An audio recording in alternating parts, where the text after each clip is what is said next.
Welcome to the Nonprofit Digital Success Podcast. I'm your host, David, and today I've got Devin Miller on the show. Allow me to introduce him. Devin loves startups. He runs his own patent and trademark law firm to help startups and small businesses. He also founded his first startup while earning his law and MBA degrees for a total of 4 degrees. Since then, he founded several 7- and 8-figure startups and enjoyed every minute of it. He's worked with a number of nonprofits over the past few years. Needless to say, Devin knows a thing or two about marketing and protecting an organization's brand. Devin, thanks so much for joining me on the show today. Absolutely. Excited to be here and I'm looking forward to a great conversation.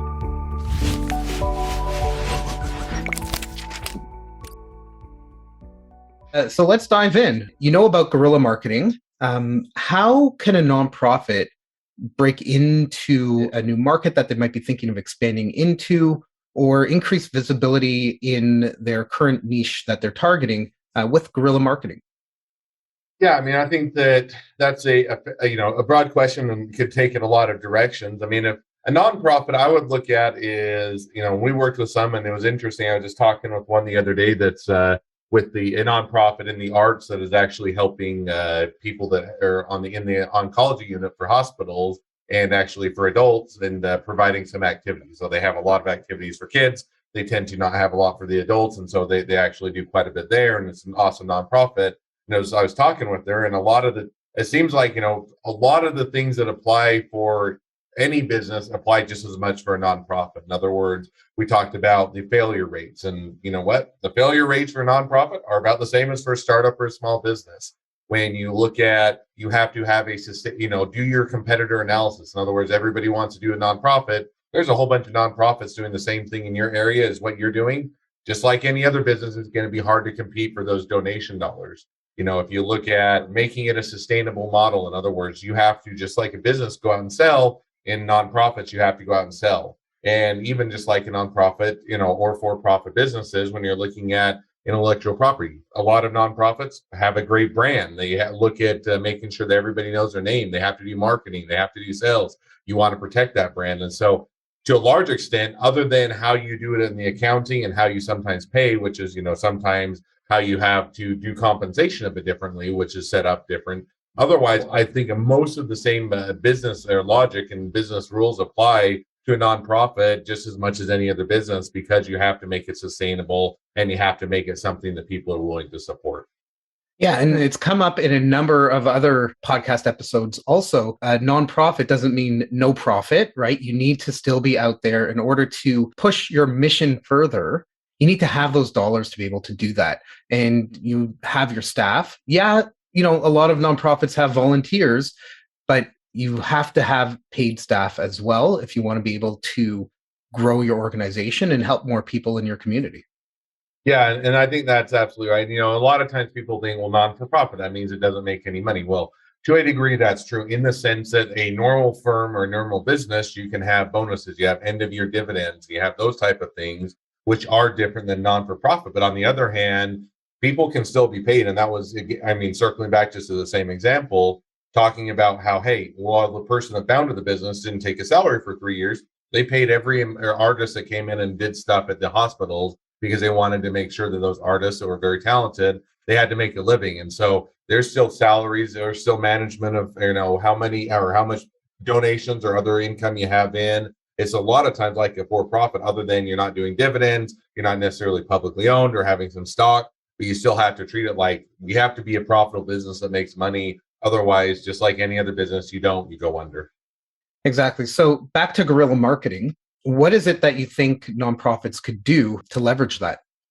Yeah, then I would say almost, again, I feel like I'm beating a dead horse, so to speak, but there's a lot of the similarities with a startup or small business, which is, as opposed to a large business, it's already a well-established brand, they have their own type of brand. When you're doing, whether it's a nonprofit or a startup, but especially nonprofit, it's a lot about stories, right? In other words, you're having to relay why your story matters. And so, I'll just keep with the same line. The one that we're working with the hospital, they had a story where she was 13 and basically had some cancer and other things that she had to get treatment for all of high school. And she went through the program as a kid, and then she went back to volunteer her time at the hospital for adults and found that they didn't have the program that she thought they should, so started up her nonprofit and got it going there.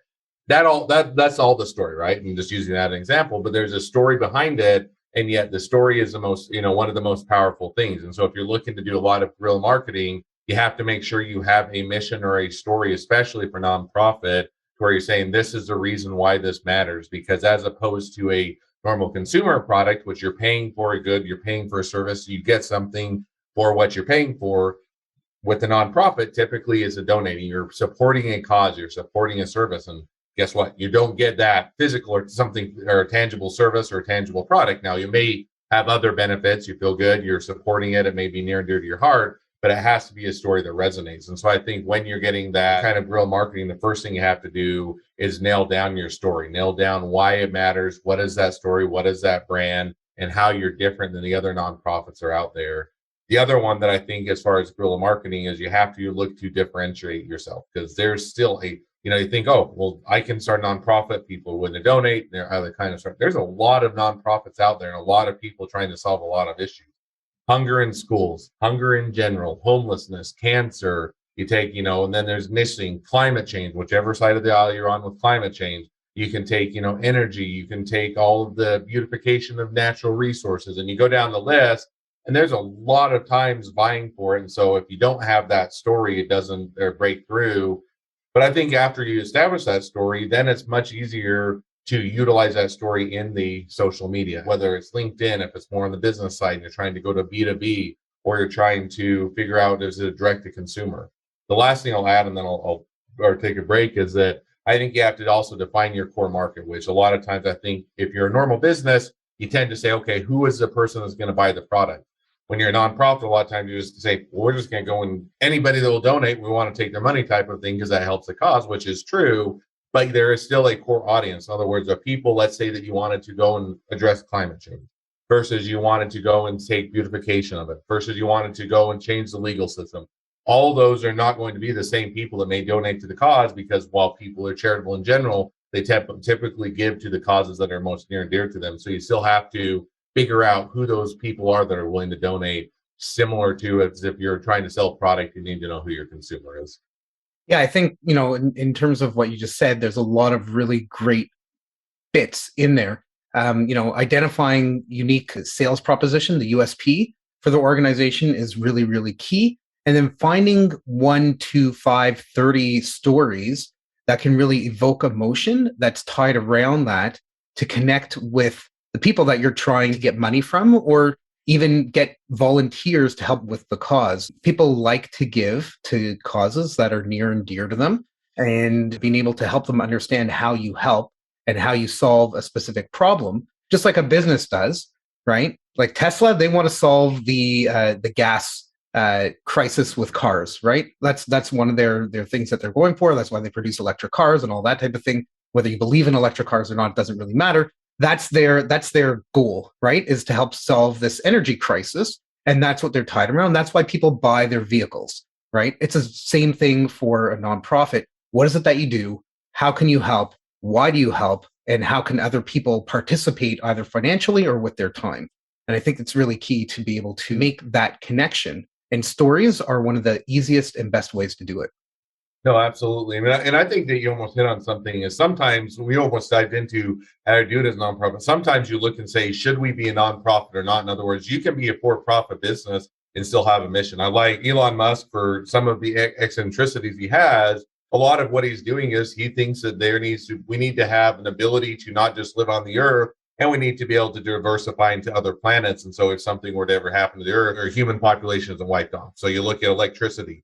Well, that's as much you need to, if you're to go to, there's some other world, take Mars as an example, you need electricity. You need to have spaceships, which is why you got into spaceships. You need to have drilling. You need to have, and all these things. Now, whether or not you agree with him or whether or not you think he's a bit crazy, but you like his product, there's at least that mission. And his is a completely for-profit business, but he's still working towards a mission. Another one that I always like is there's Flex watches, and they have they have different colored watches that are for different types of causes that you can buy, and you buy a blue watch and it's for one, or a pink watch and it's for another. Those are both for-profit businesses, and yet they have as much of a mission. So if you're going to go to a nonprofit, you want to look and say, is that the best setup, or is that the best thing that I should be doing? In other words, it may be better that you are a for-profit business and you run it like a business, you have a product, and then you're able to accomplish your mission by donating, versus you say, no, for this type of thing, it really doesn't make sense to be a for-profit business. We're not going to go out and try and donate part of our causes, or donate part of our profits. We're going to run off of donations. And I think making that determination and why you're going to set it up oftentimes will set it up better for success, because you can go both ways, and it does depend on what you're trying to accomplish. 100%, 100%. And, taking it from the, ethereal into the practice and bringing that down into actually producing something. How do you see how nonprofits can leverage that in, let's say, their websites?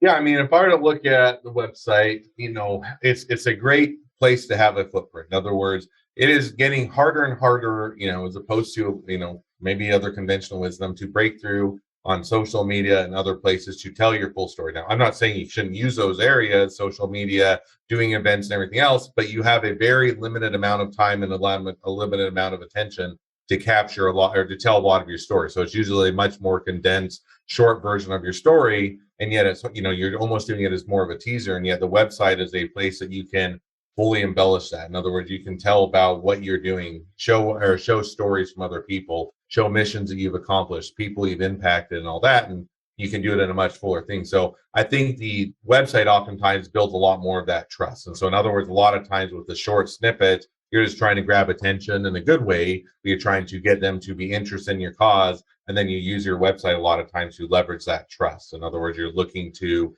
make sure that now that I'm interested in what your cause is, hey, is there transparency? Do I know where the money is going? Because sometimes it feels like for nonprofits, 5% actually go to the nonprofits and 95% go to the people that are giving themselves a big salary and calling it a nonprofit. And others that are really great. They really do just use the resources in a very good way, but it's hard to tell. So transparency, building trust, building that story. And that's a great place, I think, a lot of times online, that they can come and start to actually become more familiar if they're not already. Yeah, and if you take a look at the cost, right, you can put out a mailing, you could put out direct mail, go to Canada Post or USPS and send out, postcards to a certain area, your catchment area or whatnot, drive people back to your website instead of producing, let's say, a TV commercial or a video that's going to get pushed out and you're paying for ad space on YouTube, right? You should still have really good quality video. Does it have to be, Hollywood level quality? No. Should it be a little bit better than somebody just, taking their cell phone and doing a video? Probably. But it's a very effective way to tell your story, getting people through to the website, and then you post your video on your site. I think you should also post it to social. If you don't have a YouTube channel, get it out there because you're going to get a whole bunch of views. YouTube is the number 2 search engine. A lot of people go there to search for things. Anything you can produce that's educational will get more views. It's about, I think, 30% of YouTube traffic are educational type of videos. And, being able to leverage that to draw attention to your brand and what you do as an organization, I think is really critical.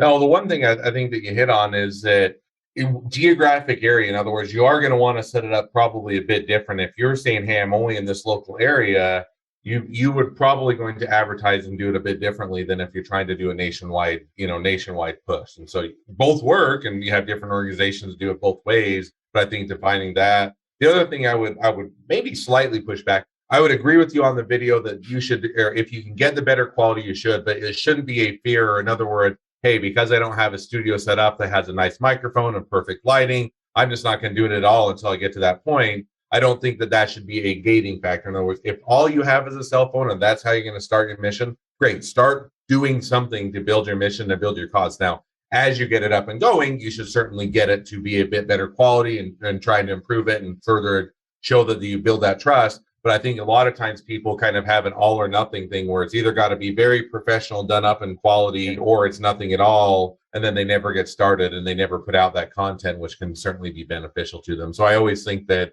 getting started and then realizing there is a difference in quality, and the better quality you can have, the higher trust and the higher likelihood that people are going to support the cause. But it doesn't mean you shouldn't do anything in the meantime. You definitely shouldn't blow your budget on video production. I think there's a time and place for it, 100%. Something is better than nothing. getting started with it, I 100% agree. Take a video, get it up there, and set that as like legacy content down the road, and have a plan for producing a newer version of it, maybe a more refined script from it if you're just like shooting it off the cuff, right? And then eventually kind of like archiving that out and replacing it with newer footage. I think it's definitely a great plan for sure. No, and I think that, and I think one of the other, you talked a little bit about guerrilla marketing. If you're looking to build a story, build a brand, and otherwise leverage a lot of what you're doing, as what we're doing right now with the podcast is a great way. That's the one that I think is on the uptick, that people are certainly liking to listen to it as you drive, or as you're otherwise out in the yard or doing things or going for a run.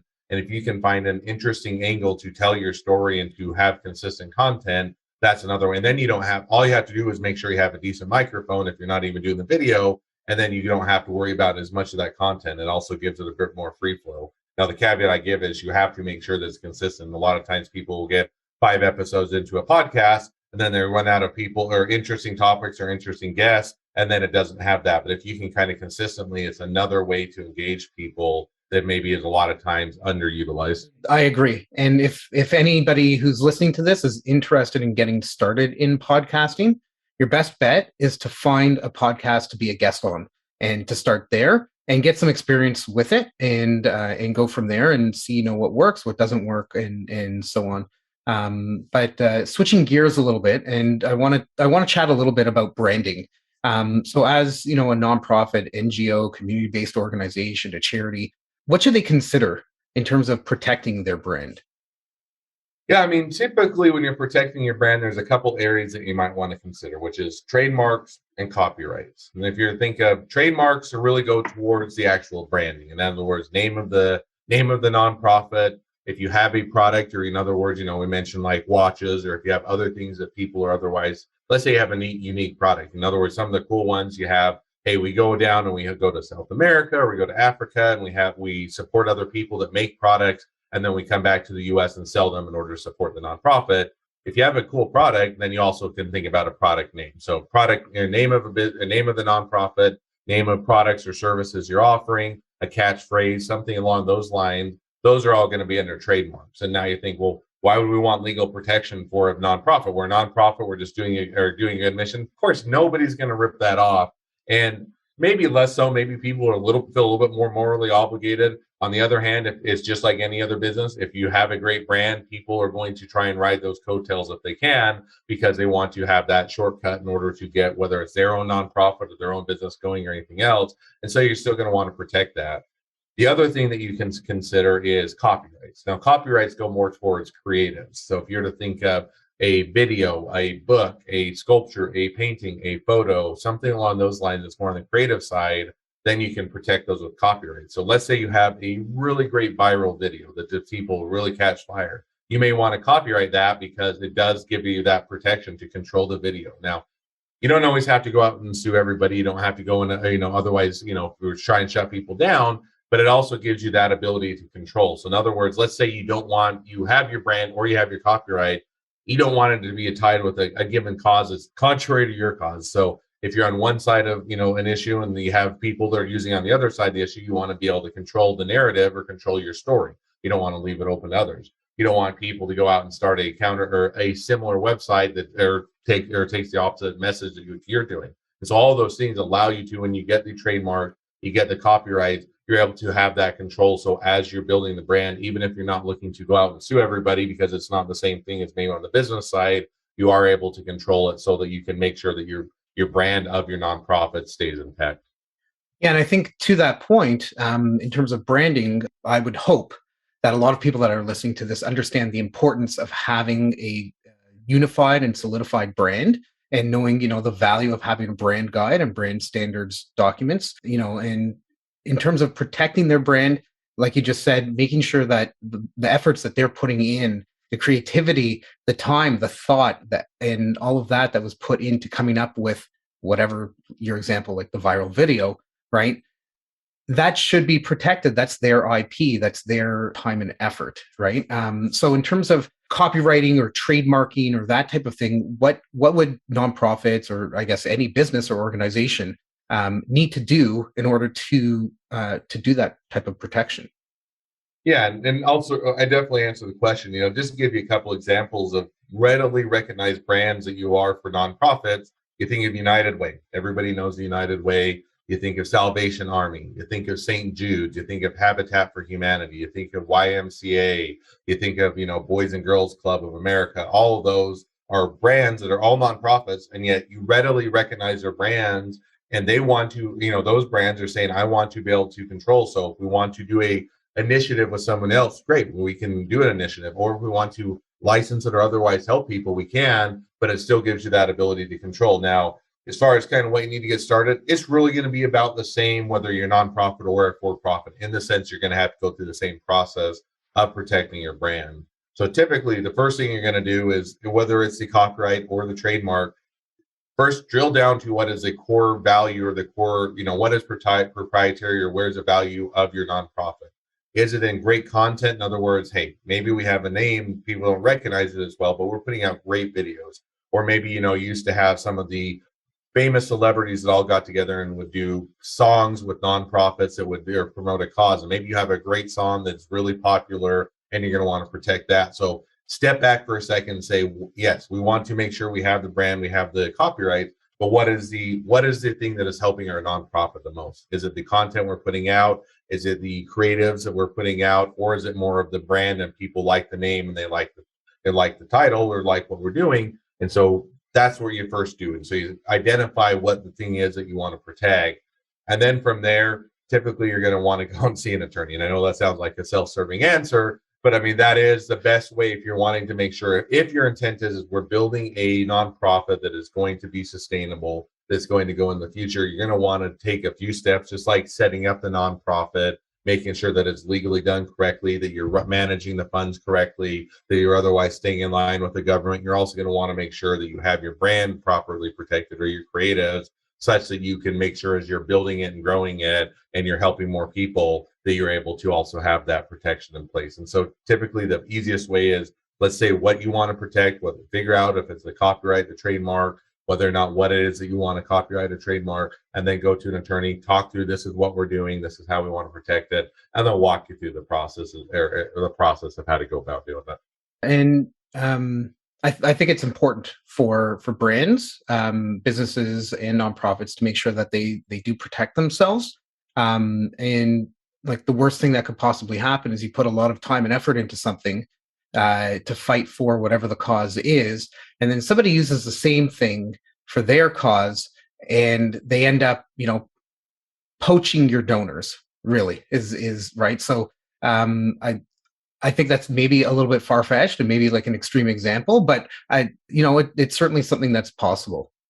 Yeah, I mean, I think it can be everything from poaching your donors, or even if they're not intentionally trying to go out and get your donors, but they're trying to get their own nonprofit up or going, and they want to ride your coattails. In other words, they want to come and or play off of your brand, which has the same effect of it may poach your donors.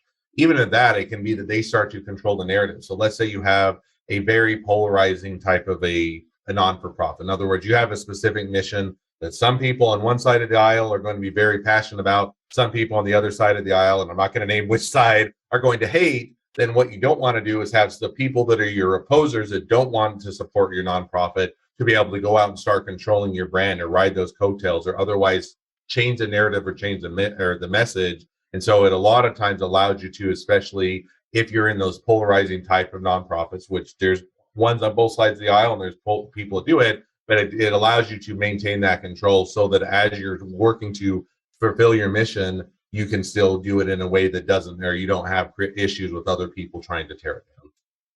Exactly. And earlier on, you were talking about, being out there and vying for dollars with, different organizations.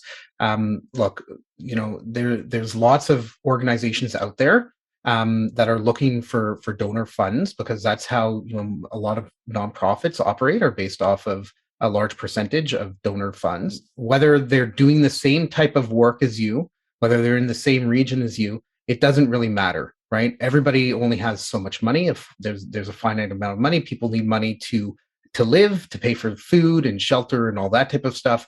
Hopefully people are thinking about, having a certain amount of money a year, a month, a week, a day, to give to charity and to help, because that's really, what makes the world go round at the end of the day. So how can an organization compete in a world where there's just so many nonprofits that are asking?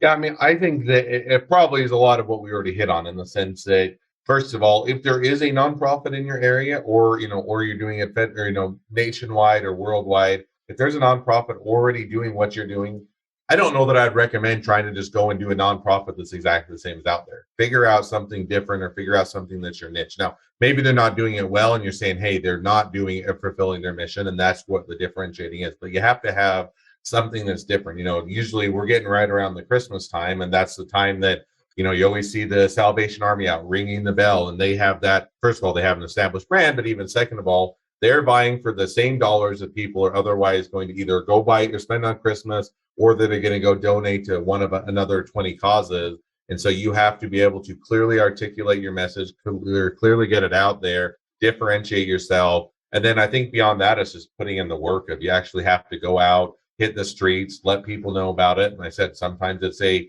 direct to consumer. Salvation Army, you got the Santa ringing out the bell. Other times you're going to businesses and you're doing, asking for donations. Other times you're doing events and you're actually, providing an event where people can come and otherwise feel good and be entertained and also donate. Or is it a auction and you're going to do that? Or is it online and you're going to have a mission where you're doing it all for you social media? But I think one is, you have to identify what your niche is, how you're going to be different, and what's out there. And then you get that plan as to how you then go out tackling it in a way that approaches or hits the people that are willing to donate, because everybody gets bombarded by plenty of people, especially around the holidays, of asking for money to help and go and support, because this is the kind of the season where people are more charitable, but also means that there's only a finite amount of dollars that people are able to donate.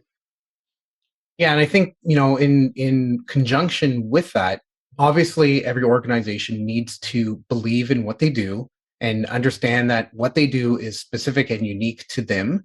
And they are not necessarily better than other organizations, but different, right? But going in hand with that, I think it's also important for organizations to think about partnerships with other organizations that might be doing something similar or might be doing something very different, and seeing, how they can connect with them to bring them in and help them with their mission, with their goal in a joint effort, or even reaching out to industry, to for-profit businesses, and seeing how they can leverage partnerships on that side as well. No, and I think that those are both great points. And sometimes it is, hey, we're trying to accomplish the same thing. Let's get together. Another time it's, hey, we're trying to accomplish two separate things, but we can both utilize or leverage. In other words, we're non-competitive, and sometimes non-competitive is great. Sometimes competitive is great. But I think reaching out and trying to, one, if you're in a nonprofit, it's typically because you're looking to make an impact and have a mission. And if you can couple with those that are also trying to make an impact or mission that may either be or pulling in the same direction, or be able to leverage each other, that's a great way. The other one I think that a lot of times people have a hesitancy with is or at least in some people's view, is that if you go out to big corporate or big America or corporate America, you're now somehow dirty your nonprofit, because now you're going again, you're no longer nonprofit, you're solely the name, so to speak. And make sure that you vet the people you're working with, that it does line up, that you don't go and work for the gas and oil industry if you're looking to go for green energy, or vice versa. And so make sure it doesn't go contrary. But just because they're a for-profit business doesn't mean they don't care. There are a lot of businesses. Take Subaru, for example. They have done a ton to brand themselves as a very charitable giving company. Now, never looked into them. Don't know that that's the case, but I know that that's a public perception. So can you then partner with them for a cause that may line up with what Subaru or something else to do? And I think that those are both great options and avenues that sometimes people overlook, because they're saying, nope, just got to go it on my own, got to do it myself. And rather than try and do it yourself, a lot of times you can work together and have a lot better success if you're working with others. Absolutely. And you can leverage their expertise, right? If you are a small nonprofit and there's a Subaru dealership near you, just as some like random example, right? Maybe there's something that you can run in conjunction with them to help bring what you're doing to life and go from there. And in terms of working with other sectors and industries, how can people or organizations leverage marketing or design from other sectors or industries? Yeah, I mean, how do you can leverage the design or the marketing? First of all, I think that one of the easiest ways is to find people that are also wanting to accomplish the same mission, or also have that near and dear to their heart that may already have the skills. In other words, before you even go out to other industries, there may be people that are, give you the cancer ward, that have gone through cancer, that are very talented graphic designers or artists, and they're willing to donate some of their time. Go start to see it. Are there people that are looking to donate their time? I think a lot of people are wanting to give, they're wanting to donate. And even before you go to others and find them, you can find the individuals that are oftentimes willing to help and donate and otherwise work for the cause. And so I think one thing is to look and see, are there ways that even before you go out and ask others to find, other businesses or nonprofits, or that ask those people that maybe wanted to give. Because I think as opposed to money, people are a lot of times even more willing to donate their time, because that's something where they feel like they're giving as opposed to just writing out a check. Now, as far as kind of, I think, identifying who is the people that you can go out, I keep using the same example as the same as a startup or small business. But when you're doing a startup or small business, you're looking for investors. You're looking to go and get people that are willing to donate, and now they're giving you money to get a return. But even when you're doing that, you're having to go out and you're having to look and see which investors are previously invested in these type of causes, which investors are willing to donate at invest at the same rate that we're needing for, and the amount of money, and which ones are otherwise lined up with our costs. Exact same thing with the nonprofit. Go and do your homework. Which are the people, whether it's another non-for-profit or another business that is willing to donate? Have they donated before? Are they donating to the level that you need to? And maybe that, if you're looking for a $10,000 donation and they only donate $500 a year, may not be a good thing. On the other hand, if they typically donate 500,000, and you're not set up to take that type of money and be able to well utilize it, they're going to say, we'd love to donate, but you're not at the scale. So do your homework and say, okay, have they donated before? Do they donate in the range that we're needing or asking for donations? And are they lined up with our cause? And it's a lot of the same thing. It's, you have to do your homework, go identify those people. And then it's nothing more or less than just, you have to hit the pavement. In other words, you have to go out and sell. And it can't just be, hey, I think that it's very similar to a startup, that people think they're going to have a great idea and they're going to be banging down your door to give you money. Hey, I'm going to go start a non-for-profit. It's going to have a good mission, and everybody's just going to want to bang down my door and donate and support. It's not the cause, or not the case, because people have to know about it, and you have to get out there and just hit the pavement. At the end of the day, it comes down to taking an action of some kind and doing something to help your cause move forward, right? Whether it's shooting a quick little selfie video, talking about, creating an article, going and meeting with other similar like organizations, meeting with businesses that are maybe near you or are somewhat related or affiliated to the same type of cause. And really, taking that first step forward is the way to the path of success. Yeah, and I think one of the ones you can also a lot of times look for, the overused word of influencers. Now, influencers have taken on different meaning, but when I'm saying influencers, let's say you wanted to help with, something with babies or with childhood, and let's say it's toddlers that are going through, health conditions. They have a specific thing. Well, there's a lot of, mommy bloggers out there that are doing that. There's a lot of, people that are doing those type of things, and they're not influenced in the sense they're not famous and everybody knows about them, but they may have a following. Now, they may be doing it for profit, but they're saying they are oftentimes willing to, and their audience is going to line up with what you're doing. And so I think that looking just for those businesses, those individuals, people in the same area, and then just reaching out to them. And a lot like you're going to probably go through reaching out with a lot of people that are going to give you no's, and you have to have the understanding and the preparation and the grit to say, it's going to take a lot of no's before I'm going to get to the yes. And if you're not willing to accept the no's, then you probably shouldn't get started, because it's not an easy road to get something up and going, no matter whether it's a business, a nonprofit, or anything else. It's going to take time and effort, and you have to be willing to stick to it. Absolutely. And I think ultimately it comes down to starting with what is your unique proposition, what differentiates you, and figuring out that story that's going to connect the dots for whoever it is that you're going and talking to, and then weaving that through not a lot of nonprofits, but a number of nonprofits don't even have a business plan. They don't have that like formal understanding written down of what it is, what they do, and who they do it for. Starting with that story. Why are we doing this? Why do we care? Right? What makes us want to do this every day? Right? Putting that down, getting a story about it, and then weaving that through all of your messaging is going to pull it all together. And it's going to, I think, get you that first foot in the door with people when you try to have these conversations. Yep, I couldn't agree more. I definitely think that's a great point. Awesome. This has been really, really awesome. Thank you so much for joining me on here. If anybody wants to get in touch with you, what do they need to do? Yeah, so I'll give three different ways depending on what you're getting in touch with me for. So the easiest way is if you want to do a one-on-one session. Now, as I mentioned, what we do, I do run an intellectual property law firm. So if you are looking to protect your brand, protect your copyright, discuss business or anything else, I'm always happy to chat one-on-one. They can go to strategymeeting.com. That links right to my calendar. You can grab a day and time that works for you. And that's easiest to do one-on-one. If they want to find out a little bit more about what I'm doing and what I've done and what services I might offer and the businesses I've worked with and done, they can either go to the law firm's website, which is an easy one, lawwithmiller.com. That sends you right to our website, and you can check all that information. Now, on the socials, I do some on socials. I'm not as nearly as active, other than I love LinkedIn. So that is a lot of times where I tend to hang out if I'm on socials. And if you want to go check me out on LinkedIn, just go to meetmiller.com, and that takes you right to my profile.